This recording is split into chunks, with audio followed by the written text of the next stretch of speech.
আসসালামু আলাইকুম রহমতুল্লাহ। প্রিয় দর্শক, আজ আমি ইনশাল্লাহ আপনাদেরকে প্র্যাকটিক্যালে দেখানোর চেষ্টা করব কিভাবে ঈদ উল আজহা এর নামাজ আদায় করতে হয়।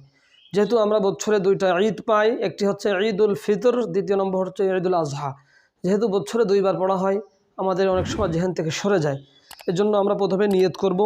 নিয়ত মানে হচ্ছে আল কাসদ, ইচ্ছা করা। অর্থাৎ আমি যখন আমার বাসা থেকে ঈদগাহের দিকে আসলাম যে আমি ঈদ উল আজহা বা ঈদ উল ফিতরের আমি 2 রাকাত ওয়াজিব নামাজ আদায় করতে যাচ্ছি, এটাই যথেষ্ট।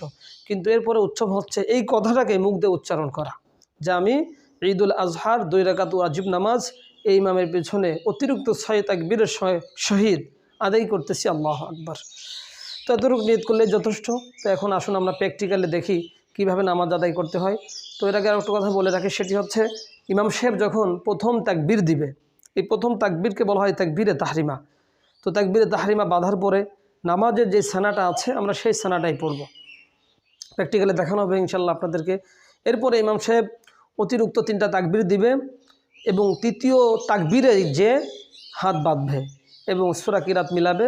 এভাবেই ক্রমান্বয়ে প্রথম রাকাত শেষ হয়ে যাবে। এরপরে ইমাম সাহেব আবার উঠবে, ওঠার পরে সে আবার এইভাবে সূরা কিরাত মিলাবে। মিলানোর পরে রুকুতে যাওয়ার আগ দিয়ে আবার অতিরিক্ত 3টা তাকবীর সে দিবে এবং 3ও তাকবীরে হাত ছেড়ে দিবে। কারণ হচ্ছে জানাজা এবং ঈদের নামাজের ভিতরে ফারাক এতটুকুই যে জানাজার নামাজে হাত উঠাতে হয় না এবং নামাতে হয় না, আর ঈদের নামাজে হাত উঠাতে হয় এবং নামাতে হয়। এতটুকু লক্ষ্য করলে এবং আজকের এই ভিডিওটা কন্টিনিউ করলে আশা করি ইনশাল্লাহ নামাজের ব্যাপারে, এই ঈদ উল ফিতর এবং ঈদ উল আজহার নামাজের ব্যাপারে আপনাদের আর কোনো সমস্যা থাকবে না ইনশাল্লাহ। তো আসুন আমরা এবার প্র্যাকটিক্যালি দেখি। আল্লাহু আকবার। سبحانك اللهم وبحمدك وتبارك اسمك وتعالى جدك ولا إله غيرك. الله أكبر. الله أكبر.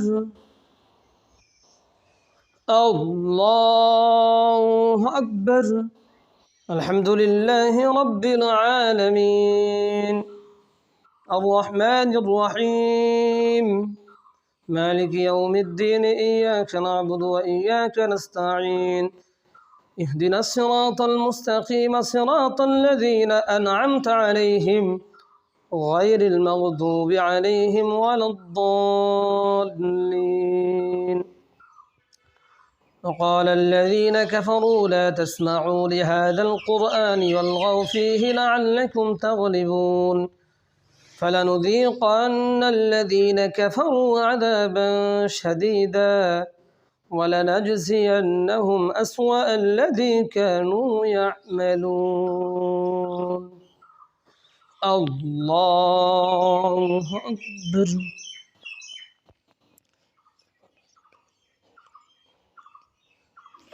سمع الله لمن حمده. الله أكبر. الله أكبر. الله أكبر.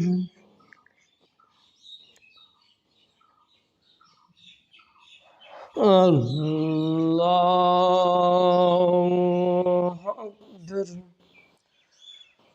الحمد لله رب العالمين الرحمن الرحيم مالك يوم الدين إياك نعبد وإياك نستعين اهدنا الصراط المستقيم صراط الذين أنعمت عليهم غير المغضوب عليهم ولا الضالين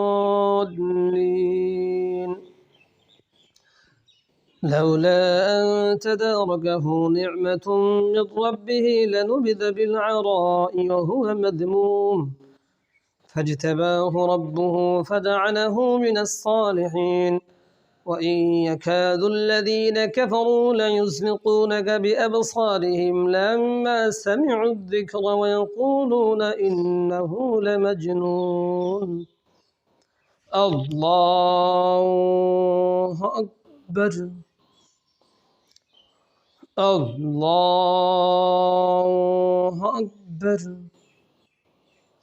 الله أكبر الله أكبر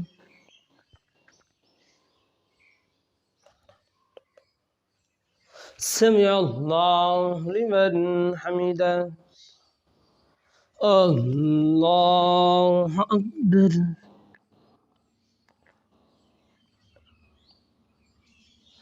الله أكبر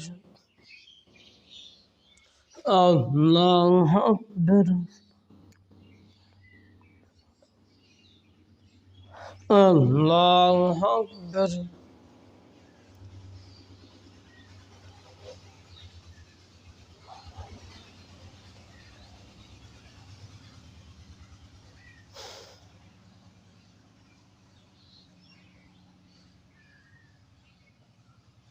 السلام عليكم ورحمة الله السلام عليكم ورحمة الله